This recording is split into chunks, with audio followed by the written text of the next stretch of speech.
Assalamualaikum, I'm Dr. Natasha and you're watching my YouTube channel. I hope you're all feeling well. आज इस topic के बारे में हम लोग डिस्कस करेंगे। वो एक बहुत वास्ट टॉपिक है। It's called vaccination. Different species के अंदर की वैक्सीनेशन कब स्टार्ट होती है, उस वैक्सीनेशन के अंदर कौन सी डिजीज से इंक्लूड होती है जिनको वो कवर करती है, वो वैक्सीनेशन आपकी एनिमल को कब तक इम्यून रख सकती है, उसकी बूस्टर डोज कब लगती है और उसके अंदर कौन कौन सी इंपॉर्टेंट वैक्सीनेशन आ जाती हैं जो वायरल डिजीज, जो मोस्ट इंपॉर्टेंट वायरल डिजीज है उनके अगेंस्ट की जाती है।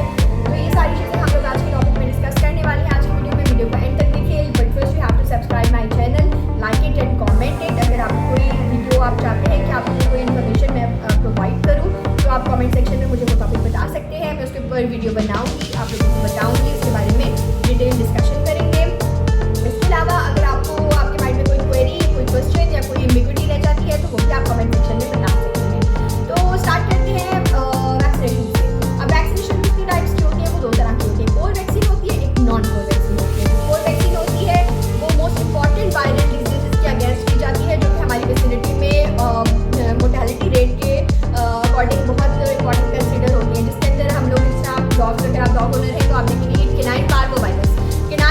केनाइन पार्वोवायरस जो होता है वो एक ऐसा वायरस है जिसके अंदर मोर्टेलिटी रेट बहुत ज़्यादा कंसिडर हो जाता है, इस तरह से कि 50% सर्वाइवल चांसेस पे एनिमल आ जाता है। अगर आपका एनिमल छोटा है एज में या उसकी बॉडी इम्यूनिटी कम है तो उसका सर्वाइवल रेट बहुत कम हो जाता है, मुश्किल हो जाती है, उसमें मोर्टेलिटी रेट ज़्यादा होता है। अगर आपके एक एनिमल को हो गया और आपके दूसरे एनिमल जो केनाइन स्पीशीज आपके पास खड़ी हुई है डिफरेंट तरह की, या स्पेशली वो केनाइन छोड़ के वो फेलाइंस को भी, मतलब जो आपके घर के अंदर कैट्स समटाइम्स वो उनको भी इफेक्ट कर देता है।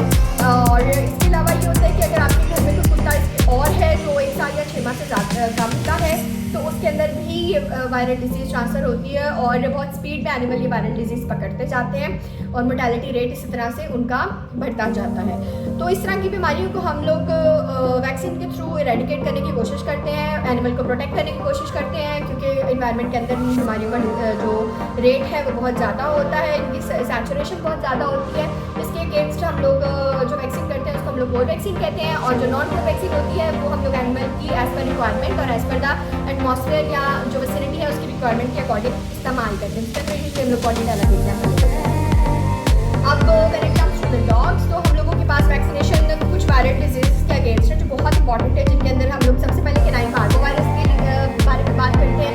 केनाइन डिस्टेंपर, एडिनोवायरस, लेप्टोस्पायरा, पाराइन्फ्लुएंजा और रेबीज हम लोग कैट्स में भी करेंगे, आगे हम डिस्कशन करेंगे इसके बारे में भी, और डॉग्स के अंदर भी हम लोग करते हैं। रेबीज ऐसी बीमारी है जो कुत्तों से इंसानों को लग सकती है, जिसको हम आम ज़बान में बावलापन भी कहते हैं। कुत्तों के अंदर जो वैक्सीन स्केड्यूल है वो स्टार्ट होता है at the age of 40 days. कुछ ओनर होते हैं उनको मिसकंसेप्शन होती है कि शायद 2.5 माह या 2 माह की एज में पहला शॉट लगता है, तो ऐसा नहीं है।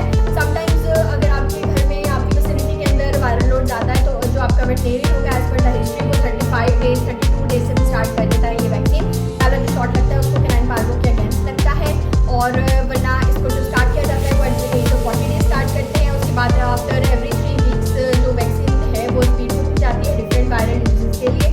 जो रेबीज का शॉट है वो 2.5 माह की उम्र में लगता है, 2.5 माह से पहले नहीं लगता है। तो अगर कोई आपको ये कहता है कि आप 2.5 माह से पहले आपको मैंने इसका रेबीज का शॉट भी लगवा के दिया है, कोई ओनर सबमिट चेक करने लगता है तो वो जो खरीद रहे होते हैं उनको ये बताया जाता है कि जी रेबीज भी लगी हुई है, सारा वैक्सीन स्केड्यूल कंप्लीट हुआ हुआ है, जबकि एनिमल की जो एज है वो 2 माह से भी कम है। तो ऐसा नहीं होता। मेरा काम है बींग वेटनरी प्रैक्टिशनर आप लोगों को ये सारी चीज़ें गाइड करना, इसके बारे में बताना।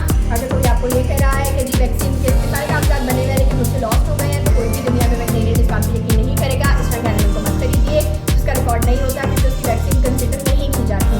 और 2.5 माह से पहले अगर कोई आपको ये कह रहा है कि इसका सारा वैक्सीन स्केड्यूल कंप्लीट हो गया है, कुत्ते का वैक्सीन स्केड्यूल 2.5 माह के एज पे कंप्लीट नहीं होता।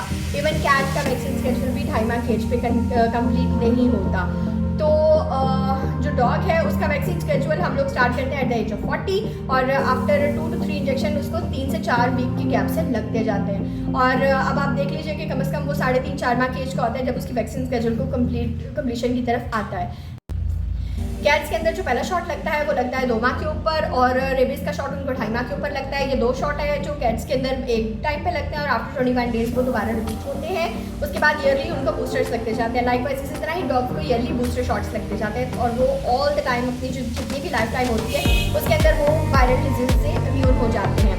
बहुत ज़्यादा फर्क पड़ जाता है वैक्सीनेशन करवाइए करवाइए, क्योंकि वैक्सीनेशन के बाद आपका डॉग बहुत हद तक 99% तक जो वायरल डिजीज होती हैं उनसे इम्यून हो जाता है, उनसे प्रोटेक्ट हो जाता है। जब तक उसकी वैक्सीनेशन पार्शली कंप्लीटेड रहती है, यानी कि उसका वैक्सीन शेड्यूल कंप्लीट नहीं होता, तब तक कोशिश कीजिए कि वो किसी और अनइम्यूनाइज्ड डॉग के साथ इन कॉन्टैक्ट ना आए।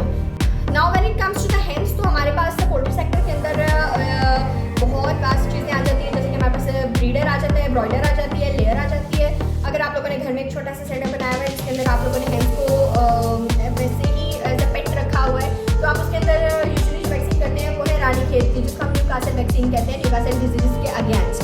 तो वो डिफरेंट टाइम से आ रही है, आपको पोल्ट्री भी मिल जाती है, डिफरेंट अच्छी भी ब्रांड्स हैं जिनके अंदर आपको मिल जाती है, कोई आपको थोड़ी सी चीज़ भी मिल जाएगी। उसके डिफरेंट रूट्स होते हैं जिनको हम लोग बर्ड्स के अंदर यूज़ करते हैं, आई ड्रॉप्स के तौर पर भी यूज़ हो जाती हैं बहुत सारी वैक्सीन, उनके पानी में मिक्स हो जाती हैं, उनके अंडर द जो विंग है स्किन के अंदर लग जाती है, सफरट के अंदर, इसके अलावा मसल में लगती हैं। तो वो अकॉर्डिंग वेटनेरियन आपको चूज़ करता है कि according to the your birds age और आपके बर्ड के बॉडी मास के अकॉर्डिंग और वैक्सीन के अकॉर्डिंग हम लोग उसको यूज़ करते हैं। अब बहुत सारी ऐसी वायरल डिजीज़ हैं जिनके लिए हम लोग बर्ड्स को इम्यूनाइज करते हैं, जिसमें हमारे पास मैरिक्स डिजीज़ आ जाती है, इन्फेक्शस ब्रोंकाइटिस आ जाती है, गुम्बोरो आ जाती है, रानीखेत आ जाती है, जिसको मैंने न्यूकासल डिजीज़ भी बताया आपको, फाउल टाइफॉइड आ जाती है, फाउल पॉक्स आ जाती है, एंट्रोपिक सिंड्रोम आ जाता है। जो हमारा पैरेट ओनर, तो आपका जो पैरेट है उसकी वैक्सीन के जो स्टार्ट होता है at the age of 21 days, और उसको जो वैक्सीन की जाती है वो पोलियोमा वायरस के अगेंस्ट की जा रही है। इसके अलावा जो अगर आपके पास रैबिट्स हैं, फिर रैबिट ओनर, तो मैं आपको बता दूं कि रैबिट्स की जो वैक्सीन है वो 5 से 7 वीक्स के ऊपर स्टार्ट हो जाती है, और रैबिट्स के अंदर 3 usually most important viral disease हैं जिनके अगेंस्ट हम लोग रैबिट्स को वैक्सीन करते हैं, जिसके अंदर पहली वैक्सीन पहले जो डिजीज़ आती है वो है मैक्सिमाटोसिस। इसके अलावा rabbit viral haemorrhagic disease 1 and rabbit viral haemorrhagic disease 2, इसके अगेंस्ट हम लोग जो रैबिट्स होते हैं उनको वैक्सीनेट करते हैं।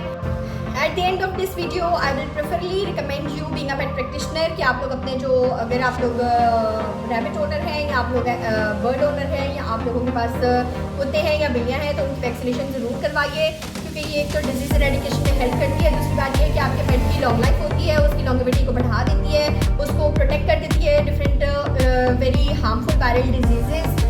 Being a pet practitioner I would recommend you कि जब भी आप कहीं से वैक्सीन करवाइए तो जो भी वेटनेरियन होगा, अगर तो वो वेटनेरियन है ना, तो वो आपको साथ में उसका वैक्सीन कार्ड बना के देगा, या आप लोगों को कोई ना कोई मतलब उसके साथ जो वैक्सीन स्टिकर्स होते हैं वो आप लोगों को मिलेंगे। यूजुअली ये डॉग्स और कैट की वैक्सीन के अंदर वेटनरी स्टिकर्स आप लोगों को वैक्सीन के मिल जाते हैं, तो वो आप लोगों ने अपने पास रखने हैं। आपके पास रिकॉर्ड रहता है कि आपके एक तो एनिमल को कौन सी वैक्सीन हुई है, दूसरा अगर आप कहीं कभी भी सेल करना चाहते हैं तो आपके लिए काफ़ी हेल्पफुल हो जाता है कि मैंने ये वैक्सीन करवाई है, क्योंकि विदाउट दैट मैंने आपको शुरू में बता दिया कि कोई भी जो